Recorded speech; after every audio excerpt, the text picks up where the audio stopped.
seats.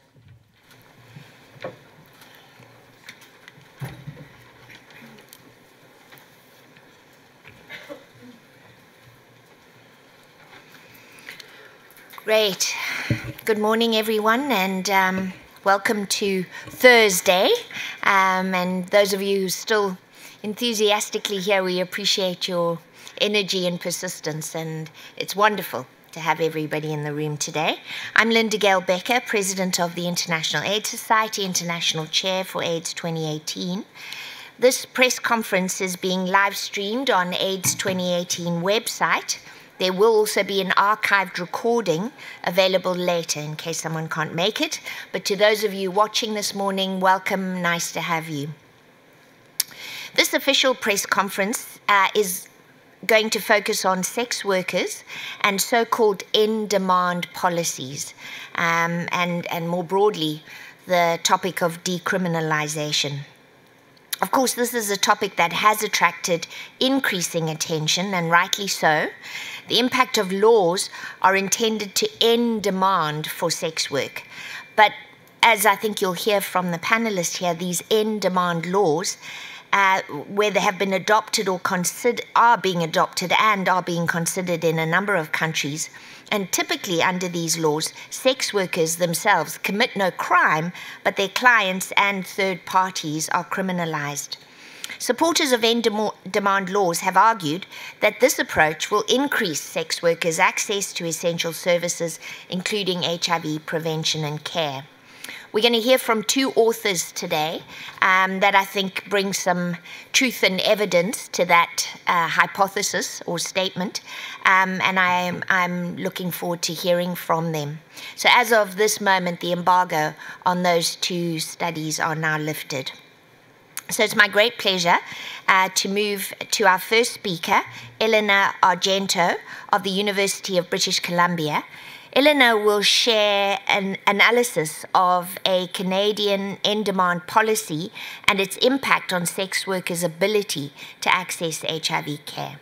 Over to you. Thank you. So following a global wave of end-demand criminalization of sex work, which focuses and targets clients and third parties while leaving the sale of sex legal, and in the absence of any science to support this model, new end-demand legislation was implemented in Canada in late 2014, known as the Protection of Communities and Exploited Persons Act, or the PCEPA. This approach is also known as the Nordic Model, based on legislation in Norway, Sweden, and other European countries, that aims to eradicate sex work by ending the demand for sexual services and conflates sex work with trafficking. The PCEPA also includes funding for sex workers only who are exiting the trade, mirroring PEPFAR's anti-prostitution pledge.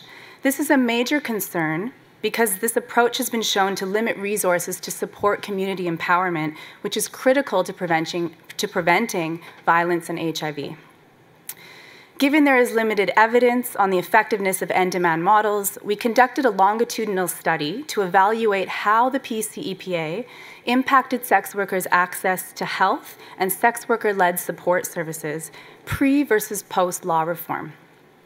We drew on data over 8 years from a community-based cohort of 900 cis or trans women sex workers working in street, indoor, and in the online industry across Metro Vancouver, Canada, known as Aisha. We found that after the end-demand laws were implemented, sex workers had significantly reduced access to health services and sex worker-led supports. Specifically, sex workers had 23% reduced access to sex worker-led support services, and these could include outreach, drop-in centers, and peer support after the PCEPA was implemented. Sex workers also had a 41% reduced access to health services when needed after the new laws. And there were no changes in access to HIV treatment and care for sex workers living with HIV. So our findings demonstrate that end-demand models continue to replicate and exacerbate harms to sex workers and barriers to accessing health, HIV, and community empowerment services. Our study is the first in Canada and among the first globally, alongside critical evidence from France, to examine the impact of end-demand laws on sex workers' access to health and community services. Also, alongside a new call to action in The Lancet, an endorsement by numerous human rights and policy bodies such as UNAIDS, WHO, and Amnesty International, this research demonstrates the critical need to repeal end-demand criminalization and ensure political and funding investment in full decriminalization of sex work to facilitate community empowerment and ensure health and human rights of sex workers. Great. Thank you very much, Elena. And I will just thank you for noting that I think it's also important we hold ourselves accountable. And in 2014, we launched the series on sex work and HIV at the Melbourne conference. And I'm very pleased to say that at this conference, we have the 2-year update of that to really say how have we done in meeting the call to action that was actually put out there in 2014 and maybe it was 2016, and now where we are in 2018. And, you know, I can only say it's dismaying how little we've been able to achieve. So I do think whilst we're worrying about accelerating, and rightly so, our targets to meet the targets for 2020 and 2030, it's time we put some real targets in place and goals and really map how we're doing in getting to the goals we need to be able to make sure that sex workers are able to meet their own health goals. But at this point, I'm going to hand over to Hélène Lebail of the CNRS. She comes to us from Paris, and she will share an analysis of France's laws aimed at ending demand for sex work. So over to you, Hélène. Yeah, so thanks a lot. So in the case of France, the criminalization of demand, so the criminalization of the client started 2 years ago, and with a collective of 11 organizations, among which there are some community-based NGOs and sex workers groups, we decided to launch a research during the 2 first years to try to evaluate the impact on the health, on the well-being, and on the rights of the sex workers. So the first results after 2 years of research are available on the web if you want to see, because it's very difficult in 2 minutes to summarize all the results. But I'm going to try to highlight 3 points. I hope I have time there. And these 3 points may help to deconstruct wrong images we can have about the Nordic model. So the first point is just to say that after 2 years of criminalization of clients, the reality is that sex workers are still more criminalized than their clients.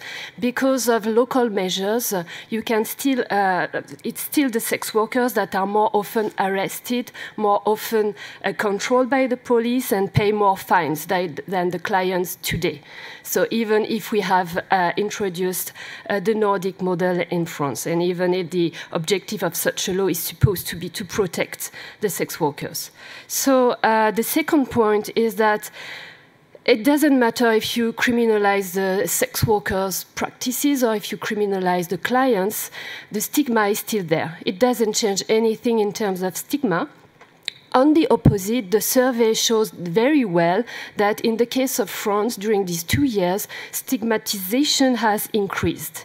Like it is in Canada, the law also introduced what they call an exit program, so a program to support people that want to stop, that should stop, according to the law, should stop sex work.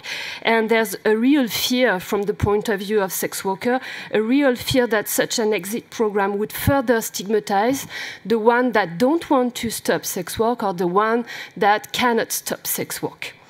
And the last point, if I may, is that all the impact of that law, and the impact is very strong even after 2 years. It's very visible in France. It's even worse than we thought it would be before.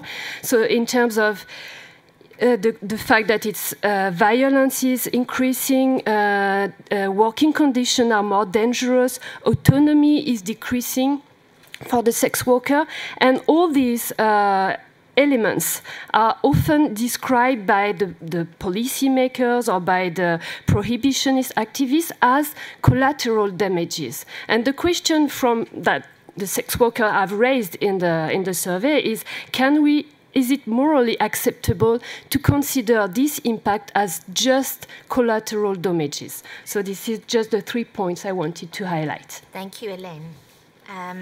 Appreciate that. And moving now to a fellow countrywoman. Our next speaker is Duduzile Dlamini of Sweat. And Dudu will share the perspective of sex workers and other key populations on end-demand policies. Over to you. Thank you. We are in demand of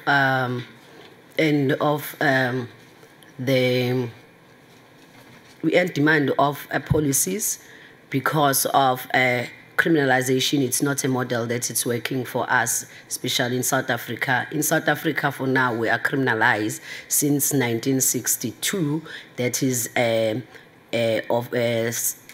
offense of that criminalized sex workers both and the client in 2002. And we don't want any model. We're looking forward to get full decriminalization of sex work in South Africa, because the only model that it covers sex workers, that they will be feel free and feel their dignity and feel like real human beings, because criminalization affects sex workers as a whole and in whole world, whereby they're not able to exercise fully their human rights, they're not able to report cases, and the violence towards sex workers are too high. Instead, special for South Africa, they're not even able to report cases to police station, because the relationship between sex workers and the police are not good. By saying that we want full decriminalization of sex work in South Africa, so that we can able to exercise full rights as a human being in the country of the good constitution and laws. We want to remove those laws who label sex workers as criminals. We want to remove those all these laws that make us and our children and our families like criminals. For now and from today and go on, we demand justice, we demand our rights, we demand our dignity. We want everyone to recognize sex workers as human beings, as women, and we want to exercise fully rights as human beings for now and go on, so that we can able with our children to respond in HIV fully and reach the target. We need to include sex workers, we need to include our children, we need to include our families in this for changing the laws and remove the laws who label sex workers. We want full decriminalization of sex workers. Other models, we don't looking forward to it. Thank you. Thank you, Dudu. And I think that was an impassioned cry. So I just want to, in contrast, share that on Saturday I had the wonderful privilege of going downtown and spending some time with community in the red light district, and particularly with a project called My Red Light District. And I was absolutely, my mind was blown, just in contrast to some of the things you're hearing here. In contrast, an organization where one feels that people are having choice, they are existing with dignity, they're actually getting on with their lives and their work. And some of it's good and some of it's bad, like all of us who have to go to work every day. But really, they are getting on with their job, and the services that are, specifically available, that people are getting to those services, and that really is the unbelievable contrast to some of the descriptions you're hearing. So I'm going to put up that advertisement that if you have time and you can, go down there and just see, perhaps a model for how things could be done differently around the world, and I strongly recommend that. Right, I'm going to move on now to Loveness, Bowa Gunda from Malawi. Loveness is a drop-in centre manager for YONECO, or Youth Net and Counselling. I'm pleased to say, and congratulations, Loveness, she was nominated for Me and My Healthcare Provider Award by a sex worker client who praised Loveness for her openness and compassion as a healthcare provider. And so, congratulations, and we'd love to hear your thoughts.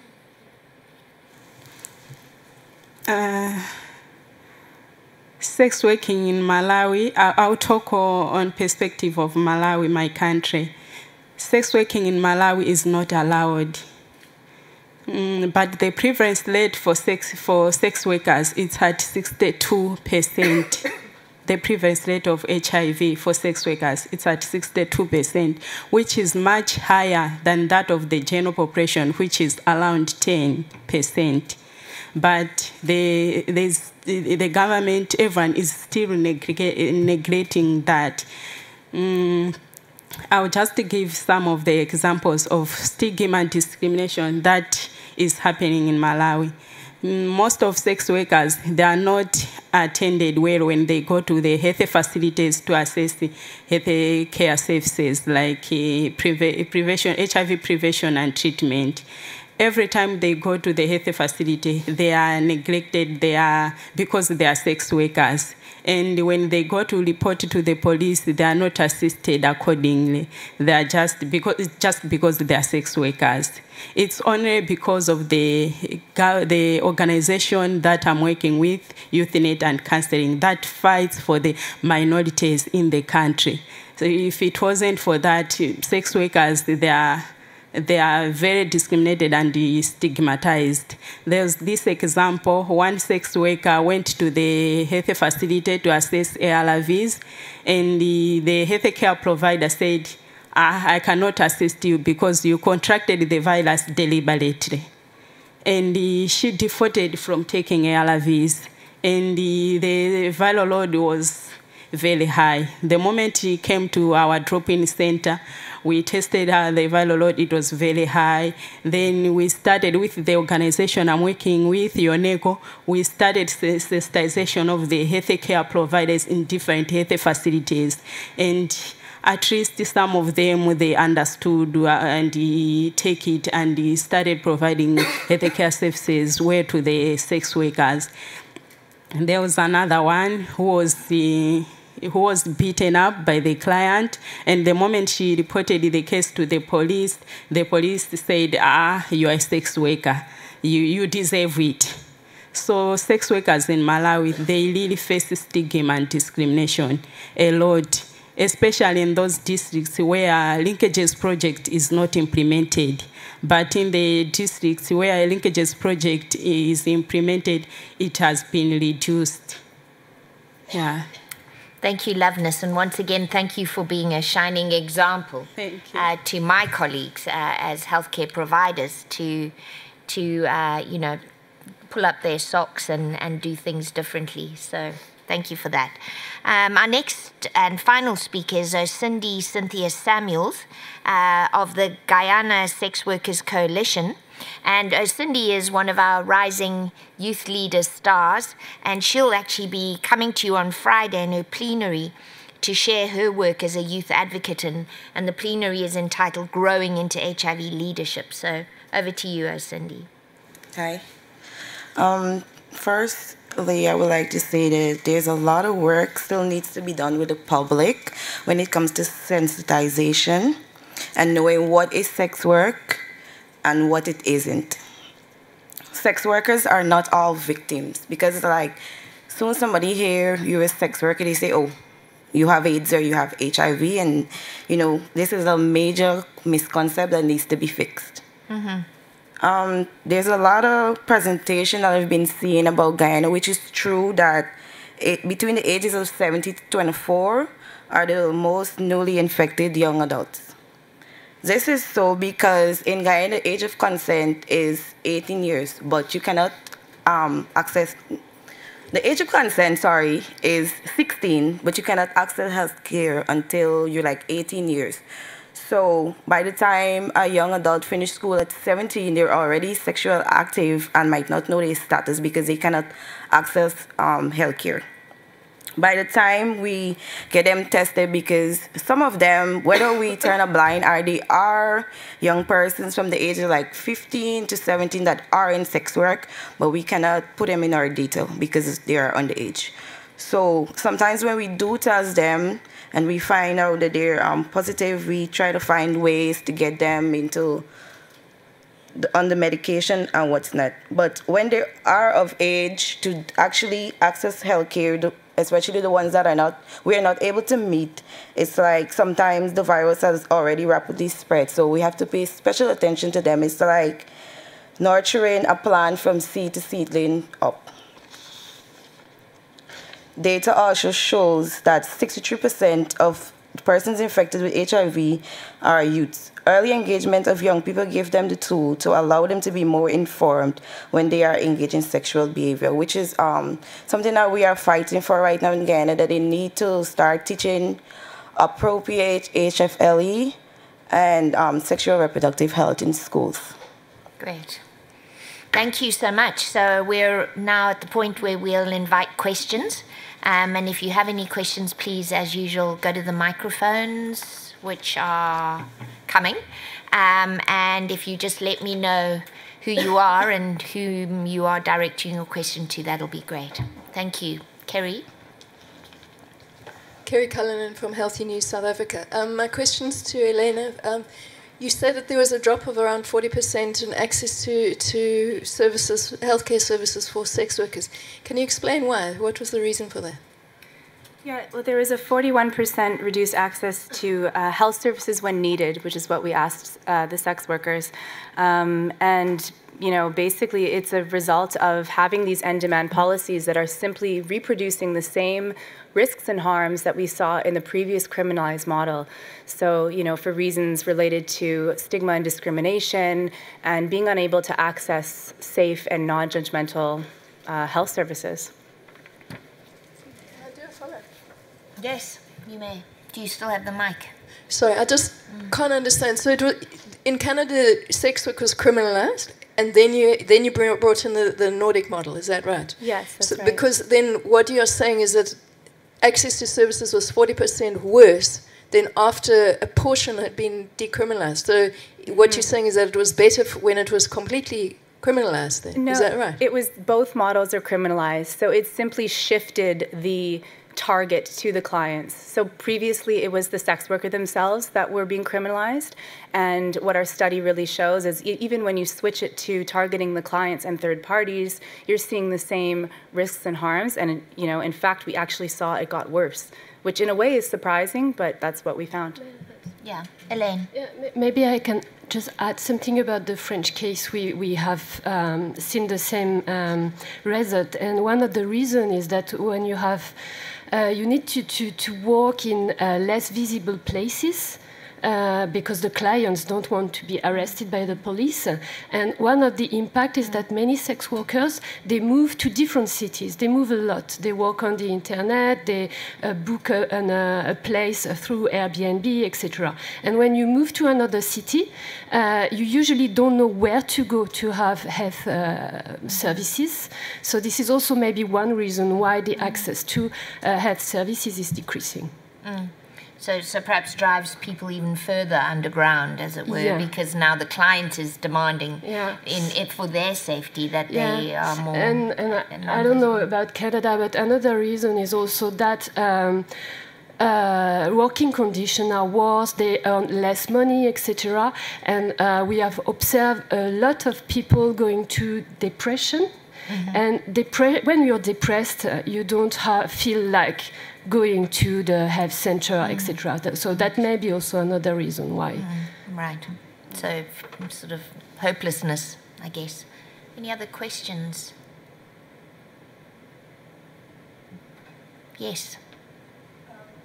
Hold on, there's a mic coming just because one in the front here first, and then just because we're recording. Okay, thank you. Christelle Destombe, I'm coming from France. I have a question, Elena, just to make sure. You said you didn't see any change in HIV status. Is that correct? Yes, that's correct. Thank you. And Hélène, you didn't mention anything regarding the HIV status? Sorry, just to clarify, not HIV status, access to HIV care. Yeah. Yes, sorry. It's a little bit too early in France, and the approach we had is a qualitative approach, research methodology. So I think in France it's still a little bit too early to say anything about infections or etc. But still, what we can say is that access to treatment for HIV-positive people is getting, again, more difficult when you move from one city to the other one. That's the only point we can underline. Great. I think there was a question towards the back. Here we go. Yes, my question's for Dr. Argento. Andre Picard from the Globe and Mail in Canada. I'd like you to talk about what's the alternative to end demand. Is it the New Zealand model? Yeah, thank you for that question. Yes, definitely a better model is to look at other jurisdictions that have decriminalized sex work, such as New Zealand and parts of Australia.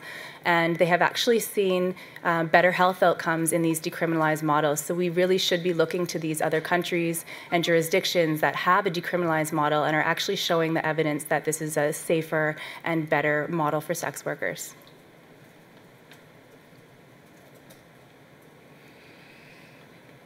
So, sorry, did you want to say something more? Does Dudu want to say? Yeah, Dudu, other models. Do you want to add anything?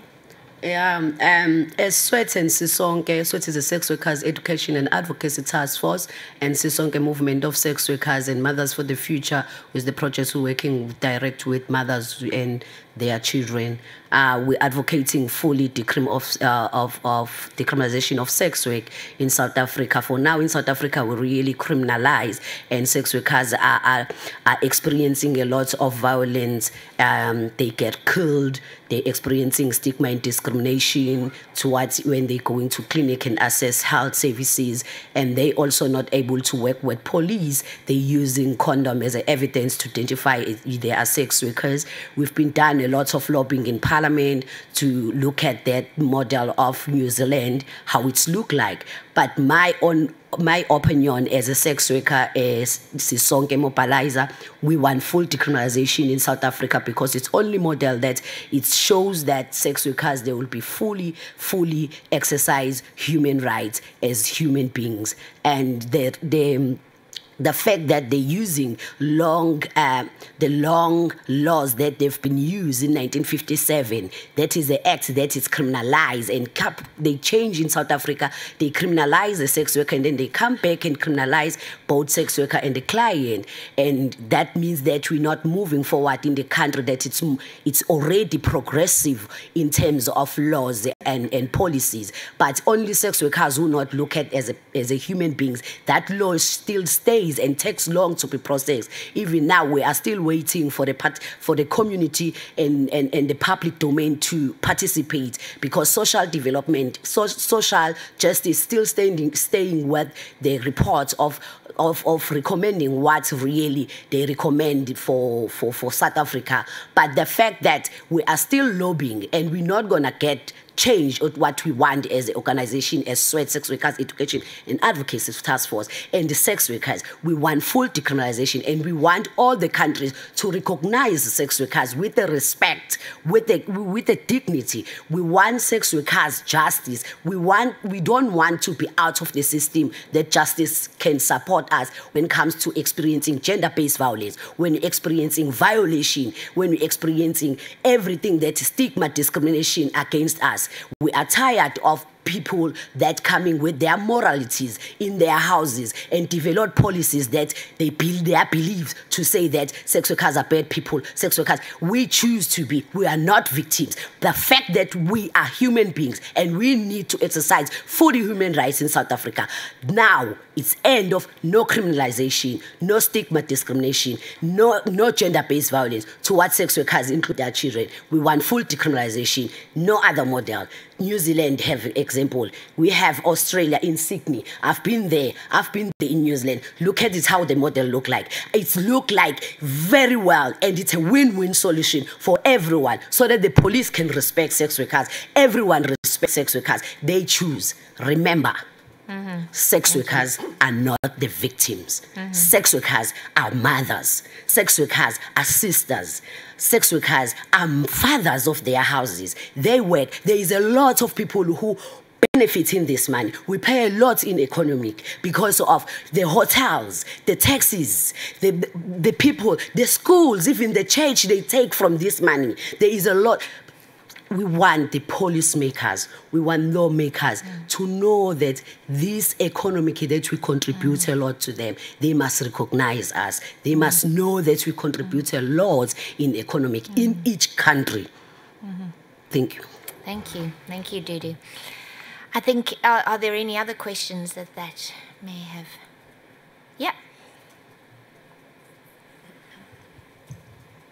Thank you, I'm Rabita. I'm with Science Speaks. This question is for Elena. So you said there was no change in access to HIV services. Did you see a change in access to other STI services? We didn't actually look at access to other STI services. We looked at simply just access to HIV care and prevention services, and we saw no change. Okay, well, I think, you've heard the passion. As a member of society generally, I think it's high time we joined hands. I think the evidence is before us. And aside from all the benefit that I think you've heard here, the science shows that from a public health point of view, this just is a win-win situation. And so, but I think today's message was to be careful which direction we go down, because seemingly we can do more harm, or maybe, do nothing, but even more seriously do harm by adopting policies that may not, at the end of the day, do what we need them to do. So I want to thank those who've brought evidence, those who've brought passion, those who've brought their experience, and those who've brought examples of how things can be done better to the table today for speaking, and all of you for participating, and wish you well. Thanks. Thanks, everyone.